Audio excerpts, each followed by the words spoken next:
응애. 이게 무슨 소리지? 잘못 들었나? 눈이 허리까지 쌓이던 겨울 밤이었습니다.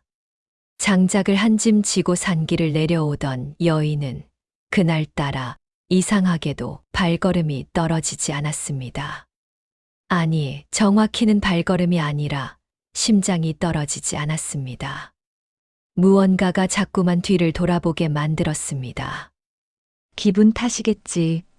여인은 애써 고개를 저으며 발걸음을 재촉했습니다. 하얀 입김이 공중에 흩어지고 발밑의 눈은 뽀드득 소리를 냈습니다. 평소 같으면 익숙한 소리였을 텐데 그날만큼은 그 소리조차 섬뜩하게 느껴졌습니다.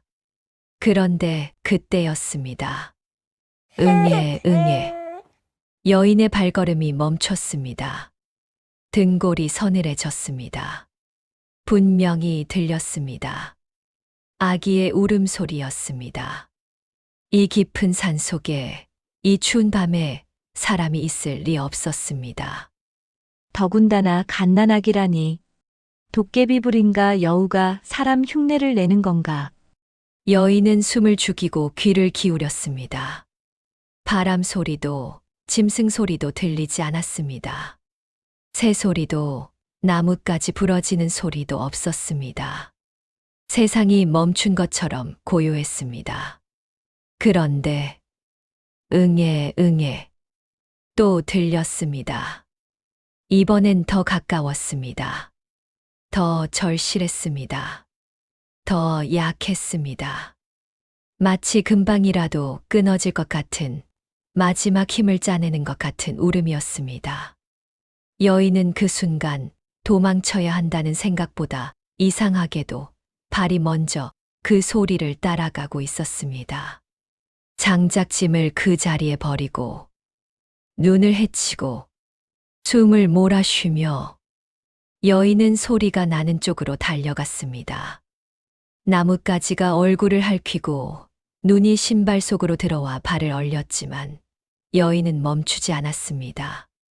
그리고 그곳에서 여인이 본 것은 이제부터 이 이야기의 시작입니다. 구독과 좋아요도 함께 해주세요. 그리고 고요한 밤, 여인의 이름은 김씨 부인이었습니다. 30살이 되던 해, 남편이 갑작스러운 병으로 세상을 떠났습니다. 자식도 없었습니다. 아이를 갖지 못한 것이 평생의 한이었지만 어쩔 수 없는 일이었습니다. 남편이 떠난 뒤 여인은 혼자 살아가기 위해 온갖 일을 다 했습니다. 바느질도 해보고 빨래도 해주고 밭일도 거들었습니다. 하지만 여인의 몸은 약했고 힘든 일을 오래 버티지 못했습니다. 그러던 어느 날 마을 어귀에 사는 노인이 말했습니다. 김씨 부인, 장작이나 해다 팔아보게. 산에는 나무가 많고 마을 사람들은 겨울에 장작이 필요하니 팔리지 않을 리 없네. 그날부터 여인은 산에 올라 장작을 했습니다. 처음엔 손에 물집이 잡히고 등이 아파 잠을 이루지 못했습니다. 하지만 시간이 지나며 익숙해졌고 어느덧 여인은 날마다 산에 오르는 것이 일상이 되었습니다. 산은 위험했습니다. 특히 겨울산은 더욱 그랬습니다. 짐승들이 먹이를 찾아 헤매고 눈이 쌓여 길을 잃기 쉬웠습니다. 하지만 여인은 조심스럽게 다녔고 해가 지기 전에는 반드시 산을 내려왔습니다. 그날도 마찬가지였습니다. 해질 무렵 여인은 장작을 다 모아 짐을 지고 산을 내려오고 있었습니다. 하늘은 이미 어두워지고 있었고 차가운 바람이 뺨을 후려쳤습니다. 빨리 내려가야 하는데. 여인은 서둘러 발걸음을 옮겼습니다. 그런데 이상했습니다. 평소엔 들리던 새소리가 들리지 않았습니다. 바람에 흔들리는 나뭇가지 소리도 멀리서 짐승이 우는 소리도 없었습니다. 너무 고요했습니다. 마치 세상이 숨을 죽인 것 같았습니다. 여인은 무의식 중에 주변을 둘러보았습니다. 캄캄한 숲속 하얀 눈만이 희미하게 빛나고 있었습니다.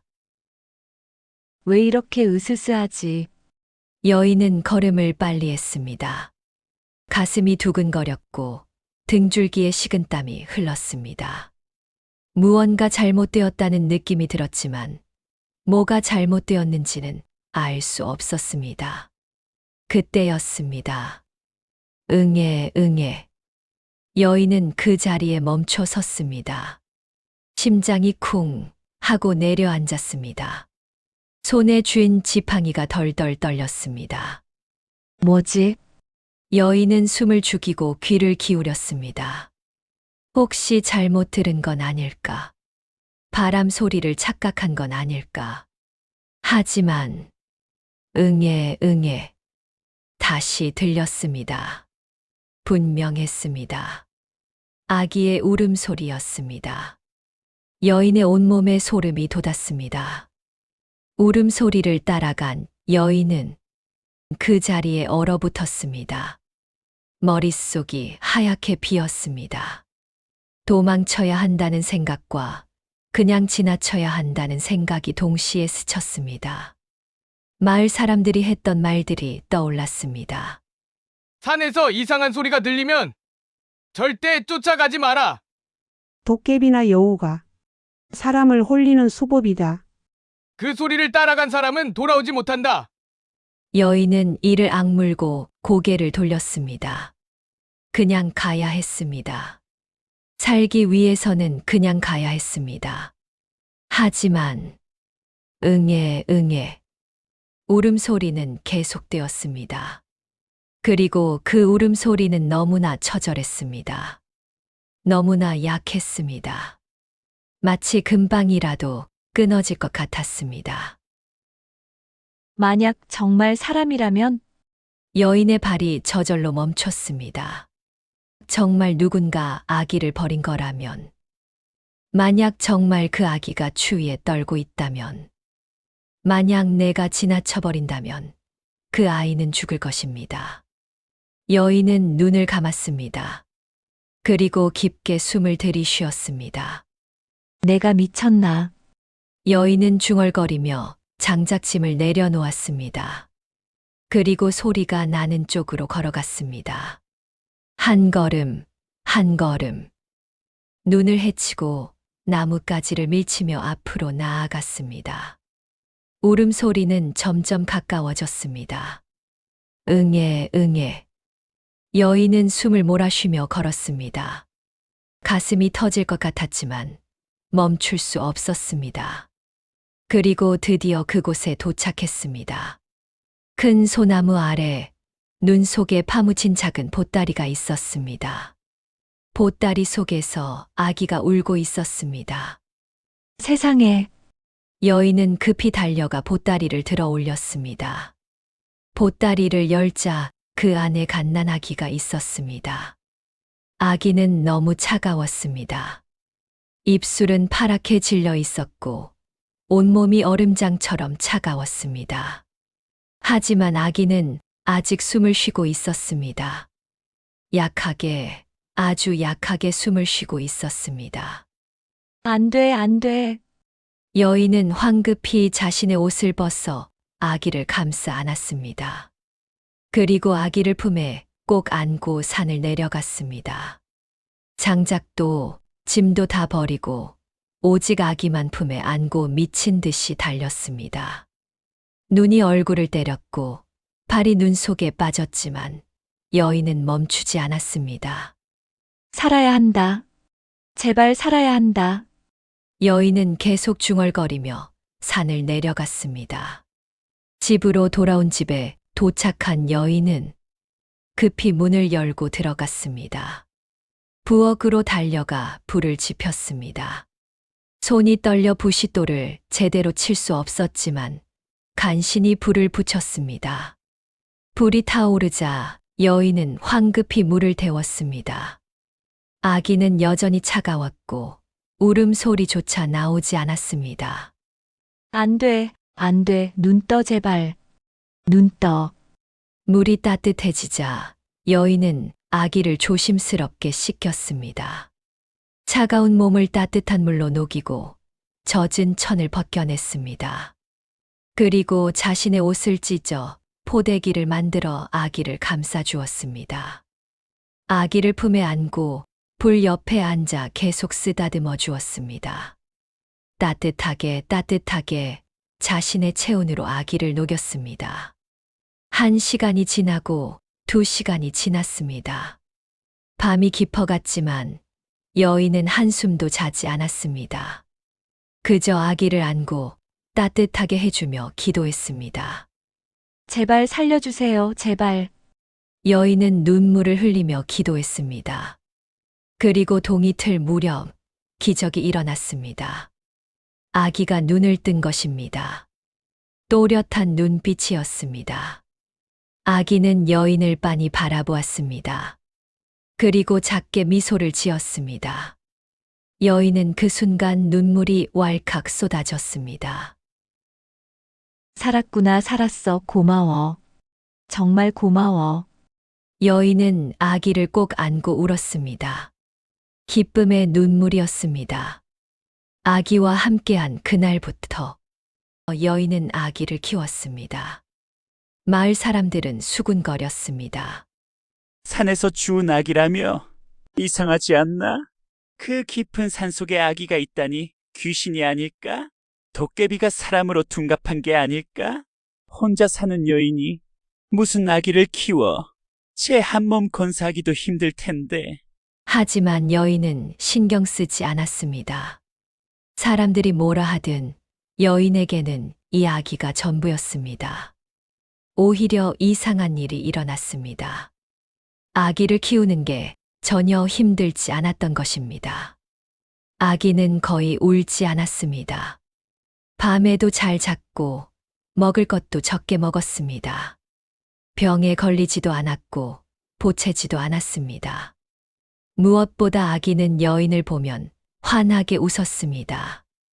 그 웃음이 여인에게는 세상 그 무엇보다 소중했습니다. 너는 내 아이야. 이제 내가 너를 지킬 거야. 아무도 너를 해치지 못하게 할 거야. 여인은 날마다 산에 올라 장작을 했습니다. 아기를 업고 산에 올라가기도 했습니다. 마을 사람들은 여전히 수군거렸지만 여인은 개의치 않았습니다. 그저 아기가 건강하게 자라는 것만이 중요했습니다. 그렇게 하루하루가 지나갔습니다. 힘들었지만 행복했습니다. 외로웠던 집에 웃음소리가 돌았고 쓸쓸했던 밤에 따뜻한 숨소리가 들렸습니다. 여인은 처음으로 느꼈습니다. 아, 이게 행복이구나. 아기를 주운 지 100일이 되던 날이었습니다. 여인은 아침 일찍 일어나 작은 상을 차렸습니다. 가진 것은 많지 않았지만 떡도 만들고 과일도 준비했습니다. 많이 없지만 이걸로 내 100일을 축하하자꾸나. 여인은 아기를 안고 상 앞에 앉았습니다. 아기는 여전히 맑은 눈으로 여인을 바라보았습니다. 너를 만난 지 100일이 되었구나. 정말 빨리 지나갔어. 여인은 미소를 지으며 아기의 볼을 쓰다듬었습니다. 그때였습니다. 아기가 말을 했습니다. 어머니, 여인은 깜짝 놀라 아기를 바라보았습니다. 뭐라고? 아기는 환하게 웃고 있었습니다. 그리고 다시 입을 열었습니다. 어머니 고맙습니다. 여인은 말을 잃었습니다. 손이 떨렸고 심장이 마구 뛰었습니다. 너 지금 네, 어머니. 저는 말을 할 수 있습니다. 아기의 목소리는 또렷했습니다. 마치 어른처럼 차분했습니다. 여인은 아기를 꼭 안으며 물었습니다. 도대체 너는 누구니? 아기는 잠시 침묵했습니다. 그리고 천천히 말을 이어갔습니다. 어머니, 놀라지 마시고 들어주세요. 저는 사람이 아니었습니다. 여인의 얼굴이 하얗게 질렸습니다. 저는 이 산을 지키는 산신령이 아이였습니다. 산신령? 네, 하지만 저는 하늘의 벌을 받았습니다. 아기의 목소리가 조금 떨렸습니다. 저는 교만했습니다. 제가 신의 자식이라는 것을 믿고 인간 세상을 깔보았습니다. 그래서 하늘은 저에게 벌을 내렸습니다. 무슨 벌을? 100일 동안 인간의 아기로 태어나 세상을 경험하라는 벌이었습니다. 그리고 만약 100일 안에 한 사람이라도 저를 구해주지 않는다면 저는 영원히 사라질 운명이었습니다. 여인은 숨이 멎을 것 같았습니다. 그날 밤 어머니께서 저를 구해주셨습니다. 아기는 여인의 손을 잡았습니다. 추운 겨울밤 무서운 산속에서 목숨의 위험을 무릅쓰고 저를 구해주셨습니다. 가진 것 하나 없으면서도 당신의 전부를 저에게 주셨습니다. 어머니는 저에게 옷을 주셨고 따뜻한 집을 주셨고 사랑을 주셨습니다. 100일 동안 단 한순간도 저를 버리지 않으셨습니다. 아기의 목소리가 떨렸습니다. 어머니께서는 아무 대가 없이 순수한 마음으로 저를 사랑해 주셨습니다. 그 사랑이 저를 살렸습니다. 여인의 눈에서 눈물이 흘렀습니다. 이제 저는 떠나야 합니다. 뭐라고? 100일이 지났으니 저는 다시 돌아가야 합니다. 안 돼. 여인은 아기를 꼭 안았습니다. 안 돼. 가지 마. 너는 내 아이야. 어머니, 제발 가지 마. 여인은 울먹이며 아기를 안았습니다. 아기는 여인의 뺨을 쓰다듬었습니다. 어머니, 울지 마세요. 어떻게 울지 않아? 너는 내 전부인데. 어머니, 저도 어머니가 전부였습니다. 아기는 미소를 지었습니다. 100일 동안 저는 진짜 어머니를 만났습니다. 피는 한 방울도 섞이지 않았지만 어머니는 저를 진짜 자식처럼 사랑해 주셨습니다. 그 사랑이 저를 변화시켰습니다. 이제 저는 더 이상 교만하지 않습니다. 인간이 얼마나 소중한지, 사랑이 얼마나 위대한지 알게 되었습니다. 아기는 천천히 빛으로 변하기 시작했습니다. 안 돼. 가지 마. 여인은 급히 아기를 더 세게 안았습니다. 하지만 아기는 점점 투명해졌습니다. 어머니, 이제 제가 어머니께 보답할 차례입니다. 보답은 필요 없어. 그냥 곁에 있어줘. 어머니께서는 아무것도 가진 것 없이 당신의 전부를 저에게 주셨습니다. 이제 저도 제가 가진 것을 어머니께 드리고 싶습니다. 아기는 여인의 이마에 손을 대었습니다. 그 순간 따뜻한 기운이 여인의 몸속으로 흘러 들어왔습니다. 어머니, 이제 어머니께는 좋은 일만 있을 겁니다. 어머니는 다시 가정을 이루실 겁니다. 착한 남편을 만나고 아이를 낳으실 겁니다. 그리고 그 아이는 크게 성공할 겁니다. 그런 건 필요 없어. 난 그냥 내가. 어머니, 저는 항상 어머니 곁에 있을 겁니다. 아기는 마지막으로 환하게 웃었습니다. 어머니, 사랑합니다. 그리고 고맙습니다. 그리고 아기는 완전히 빛이 되어 사라졌습니다. 여인의 품에는 아무것도 남지 않았습니다. 다만 따뜻한 기운만이 가슴 속에 남아 있었습니다. 여인은 한참을 그 자리에 앉아 울었습니다. 슬픔과 그리움이 밀려왔지만 이상하게도 마음 한편이 따뜻했습니다. 고마워, 너를 만나서. 정말 고마워. 여인은 하늘을 보며 중얼거렸습니다. 신기하게도 그날 이후 여인의 삶이 달라졌습니다. 산에 올라갈 때마다 짐승들이 길을 비켜주었습니다. 호랑이를 만나도 멧돼지를 만나도 그들은 여인을 해치지 않았습니다. 오히려 고개를 숙이며 길을 열어주었습니다. 좋은 장작이 눈에 잘 띄었습니다. 마른 나무, 잘 타는 나무가 항상 여인이 가는 곳에 있었습니다. 장작을 팔러 가면 사람들이 더 높은 값을 쳐주었습니다. 김 씨의 부인 장작은 잘 타더라. 불이 오래 가고 연기도 적어 다음에도 김 씨의 부인 장작을 사야겠어. 여인은 전보다 훨씬 여유로운 생활을 할 수 있게 되었습니다. 그리고 그해 봄, 마을에 새로운 사람이 이사를 왔습니다. 박씨성을 가진 호랍이었는데 착하고 성실한 사람이었습니다. 박씨는 여인을 보자마자 호감을 느꼈고 조심스럽게 여인에게 다가갔습니다. 김씨 부인, 혹시 괜찮으시다면 제가 장작을 나르는 걸 도와드려도 될까요? 처음엔 거절하던 여인도 시간이 지나며 박씨의 진심을 알게 되었습니다. 그리고 이듬해 봄, 두 사람은 혼례를 올렸습니다. 마을 사람들은 축하해 주었고, 여인은 새로운 삶을 시작했습니다. 그리고 그 이듬해 여인은 아이를 낳았습니다. 아들이었습니다. 아이는 태어날 때부터 남달랐습니다. 울음소리가 우렁찼고 눈빛이 또렷했습니다. 여인은 아이를 안고 울었습니다. 내가 보낸 거니? 여인은 하늘을 보며 중얼거렸습니다. 아들은 자라면서 총명하고 착했습니다. 글을 빨리 배웠고 마음씨도 고왔습니다. 10살이 되던 해, 이웃 마을의 선비가 아이의 재능을 알아보고 제자로 받아들였습니다. 20살이 되던 해, 아들은 과거에 급제했습니다. 30살이 되던 해, 훌륭한 관리가 되어 백성들을 돌보았습니다. 여인은 늙어서도 아들을 자랑스러워했습니다.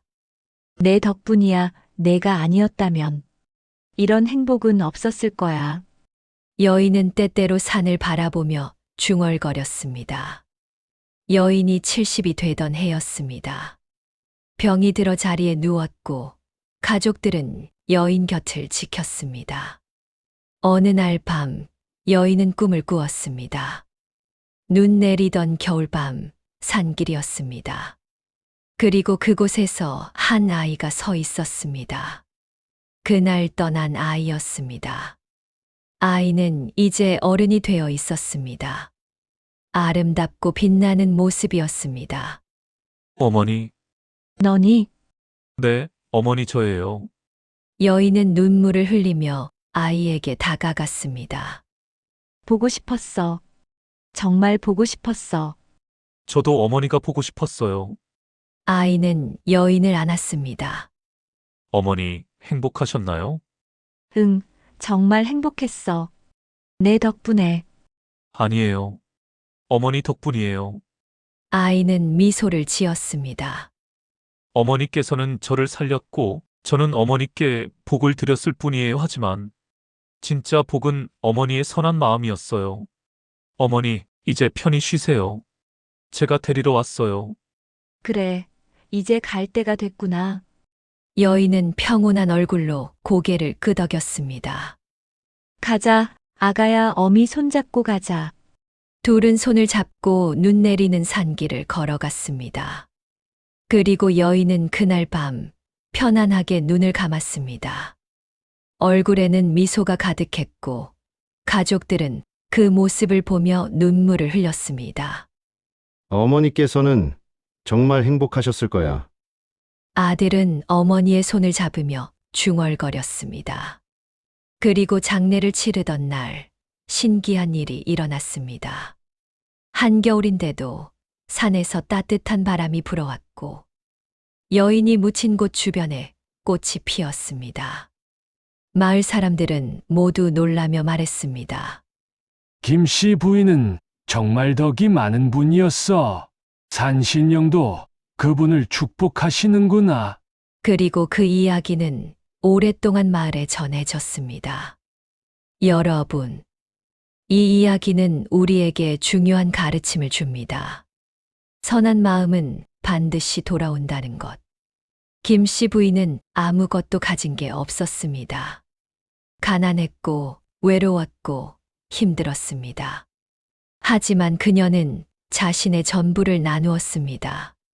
두려움 속에서도 생명을 구했고 힘든 중에도 사랑을 주었습니다. 그 마음이 결국 그녀를 구했습니다. 산신령의 아이는 그녀에게 복을 주었지만 진짜 복은 그녀가 스스로 만든 것이었습니다. 선한 마음, 남을 돌보는 마음, 사랑하는 마음. 그것이 진짜 복입니다.